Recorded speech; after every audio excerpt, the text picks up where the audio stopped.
Imagine you're the head of the CIA in the 1950s. Your mission statement reads as follows: to gather and share intelligence to protect our nation from threats. You have very little oversight and a vague direction. Someone hands you a plan that will put the most sensitive information of over 120 countries directly into your hands for the next 50 years. Would you turn down such an opportunity? I mean, it does involve spying on the activities of citizens, businesses, allied governments, and just about everyone else, but the beauty is, they'll never know. The intelligence coup of the century, that's how big this was, and this is how it happened. It's 1920 in Sweden. A man by the name of Arvid Jahar Dam created a business called AB Cryptotechnic. This company specialised in creating a singular device which Dam patented, the C36 mechanical cryptograph machine. The express purpose of this machine was to facilitate encrypted communication. An early investor by the name of Boris Hagelin eventually took over the company 20 years later after Dam's death, just prior to World War II. Hagelin, who was a Russian-born Swede, had a much grander vision for the crypto technology he'd just inherited. Norway invaded. The Allies answered with a naval attack on Nazi-held ports. With the war looming, he had eager customers. When Germany invaded Norway in 1940, Hagelin travelled to the United States. With his prior connections, he managed to display the tech to the right people, aka the US military. Things went according to plan and historically played a huge role in the war. The technology was sound and a major help in the conflict. The contract that ensued saw 140,000 units created and handed to American troops during the war. While in the United States, due to the nature of Hagelin's business, he found himself surrounded by major players in the intelligence community. Back then it was considerably smaller than it is now, but the war expedited the United States' focus on the business of information. At the centre of this focus was cryptography, the practice and study of techniques for secure communications in the presence of adversarial behaviour. Within the next few years, some of Hagelin's friends rose to high places: deputy commander of the CIA, chief cryptologist for the NSA, positions that would further his reach and bring about an arrangement that would undoubtedly shape and change the world. In the early 50s, Hagelin then moved back to a post-war Europe, this time to Switzerland, to avoid taxes. That's when he decided to open a new company, Crypto AG. This is where things started to get real interesting. The connection between Hagelin and the United States was now far beyond a business of selling technology to a superpower. Hagelin and Crypto AG did business entirely according to the US military's interests. They only sold product to countries the US approved. They sold superior product to the US and diminished weaker products to countries as instructed. It's said that in the 50s, one name owned Crypto AG, which was Hagelin, but that wasn't really true. In reality, two organisations had a handshake ownership of the business and wore it like a puppet: the CIA and the BND, United States and West German intelligence agencies. They called this operation Thesaurus. This is how the operation worked. Foreign governments were paying what they believed to be an independent Swiss company for the privilege of secure communications. The sales pitch goes as follows: do you want secure, tap-proof and encrypted communication? Well, do we have the product for you? The reality was that while almost impossible to break for everybody else, it was sold in a manipulated state. If you knew exactly how it was manipulated, you could easily decipher the communications, rendering it completely worthless in the right hands. Essentially, anyone who purchased Crypto AB technology were paying the CIA, the NSA, and their West German allies for the privilege of being spied upon. It was quite literally akin to paying for the world's largest spy agency to set up wiretaps on your most secure phone lines, greeting them at the door, and escorting them to do the work. Starting in the 70s, ownership became more formal, and there was not a single aspect of Crypto AG that wasn't under supervision of this intelligence alliance. Hiring, design, sabotage of foreign devices before sale, everything was being manipulated by the spies. This is why the CIA called it the intelligence coup of the century. They had convinced hundreds of countries, many being enemies of the United States, to install what amounted to a listening device in every facet of their top secret communication. And the best part, nobody suspected a thing. The transitional period of power also brought with it a change of operational codename. No longer would Operation Thesaurus exist, instead, commence Operation Rubicon.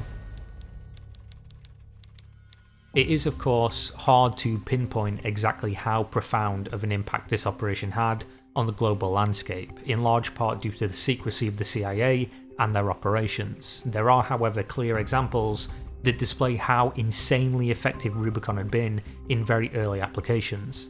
The first known use that we can point to is that of the fall of Chilean President Allende in 1973, as well as the severe human rights violations of the Argentinian military junta.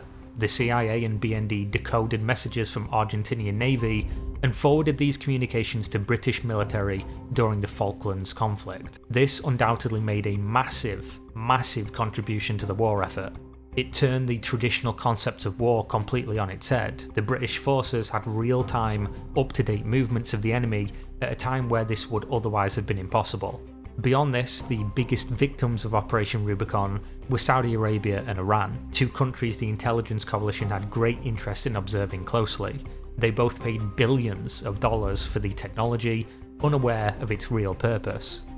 Beyond these early and specific examples, by the early 80s, over 100 foreign governments were paying for manipulated encryption technology.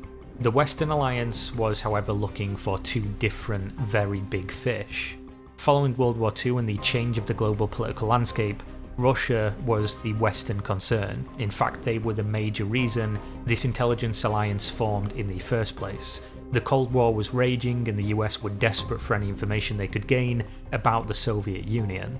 They, however, didn't take the bait. The Russians had their own intelligence community and they knew of the connection between Crypto AG and the United States. They never purchased a single product from them as a result, and nor did China, who also knew better. This was a spanner in the works, but they didn't really need to purchase anything for this to work in a diminished fashion. The depth of Operation Rubicon was so great that instead of directly spying on communication from the USSR and China, the coalition instead spied on the communication of any country that ever interacted with them. While it didn't allow for the deepest secrets, it did allow for vastly more information that would have otherwise been possible in any other scenario. This, of course, gave the US and the Western coalition an advantage in the constant tug-of-war over global influence and proxy conflicts. As a concept, what the CIA and their allies achieved with Crypto AG has been copied time and time again. Not once, however, has it been even remotely as successful, or at least that we know about.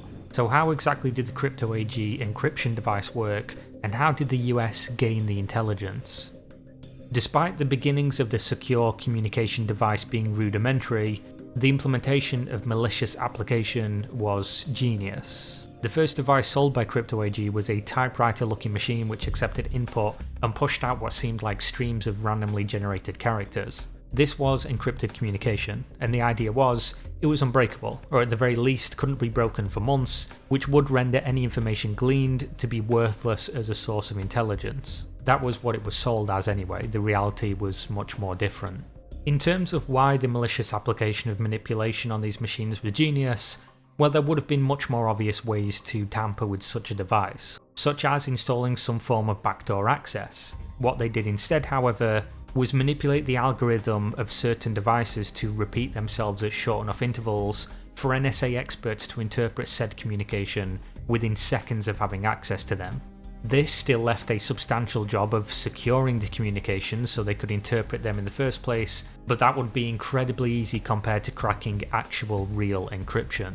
As for reach and discovery of the operation, you'll be surprised at how long they continued on, despite rumours and leaks surrounding the affiliation of the devices being sold and the US-led intelligence community. As early as the 70s, there were incriminating leaked correspondence between Boris Hagelin, the puppet leader of Crypto AG, and high-ranking members of the NSA. On top of that, President Ronald Reagan repeatedly made numerous careless statements regarding the level of intelligence they had access to.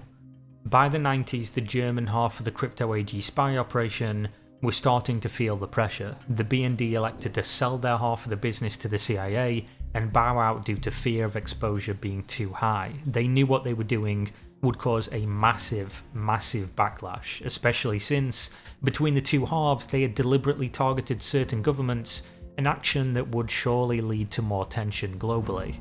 And speaking of tension, the partnership between these two halves of Crypto AG, the West German intelligence and the CIA, was tenuous to say the best. West German intelligence were always the half pushing for more ethical use of the power they now wielded, while the US counterpart were insatiable in their thirst for secrets. After the BND bowed out, the CIA continued the Crypto AG operation, selling further billions of dollars worth of maliciously manipulated equipment across over 120 countries until they randomly stopped and sold the business in 2018. Yes, that's right, 2018. 50 years of spying on almost every government on the planet. Now you might be sitting there thinking, this is all a little bit grandiose, right? I'm not sure I believe this, or maybe it was just a little bit of information, it can't have been very widespread. So just how prevalent was this operation? According to the leaked CIA document that exposed this operation to the world, in the 1980s, over 40% of the diplomatic cables and communication were over crypto systems. Much of this data was turned over to the NSA to be mined for intelligence. Some of it undoubtedly was used in CIA operations that will never see the light of day. In terms of when this all ended, 2018 was just 5 years after Edward Snowden had blown the whistle on a similar operation being run by the NSA, though of course that had far less tendrils than Operation Rubicon, and yet has received almost zero global coverage. If you're the CIA, this is the event that would probably cause you to shut down your 50-year-old hardware-level global spy network. They'd already dealt with leaks regarding the operation, the network had dwindled to a trickle of information due to said leaks, and continuing the business ownership front was likely more risk than reward at this stage. After all, there had been no full confirmations of what they were doing yet, and operating for drips of intelligence while being exposed to the risk of a scandal following recent scrutiny for the agency was deemed redundant.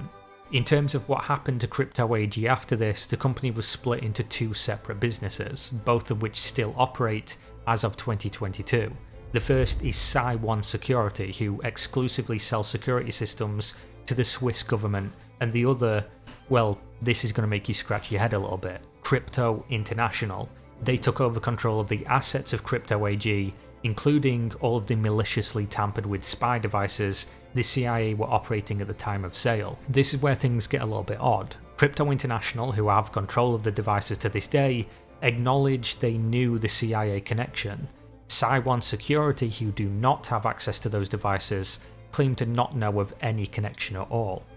So why is this odd? Well, the biggest thing is the current chief executive of Spied Security was also the chief executive of Crypto AG for over 20 years. That's 20 years of CIA ownership, which means we're to believe this executive worked for 2 decades under CIA control and had no idea, despite lower level employees anonymously speaking to publications like the Washington Post, the ZDF, and the Swiss broadcaster SRF regarding their intimate knowledge of the situation. Speaking of that, the rabbit hole continues further when discussing the Swiss government, who were housing this intelligence operation for 50 years.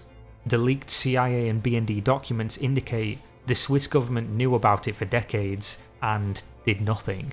They only opened an investigation after discovering news organisations were about to expose everything to the world. In 2020, a parliamentary investigation committed to record that the Swiss government and intelligence agency were aware and directly benefited from this operation, though of course they pretended otherwise. Now I pose to you a question. How many atrocities were committed that were entirely avoidable due to this intelligence operation having intimate knowledge, but refusing to intervene due to risk of exposing their valuable stream of information?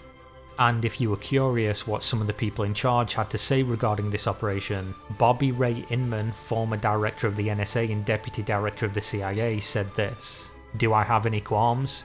Zero. It was a very valuable source of communications on significantly large parts of the world, important to US policymakers." The CIA, NSA, West German operation Spied on most countries in the world, and yet despite being 100% confirmed and exposed in 2020, is widely unknown. While people still bring up the Snowden NSA leaks, you don't see the same for Operation Rubicon, which had a far greater global impact and lasted for over 50 years.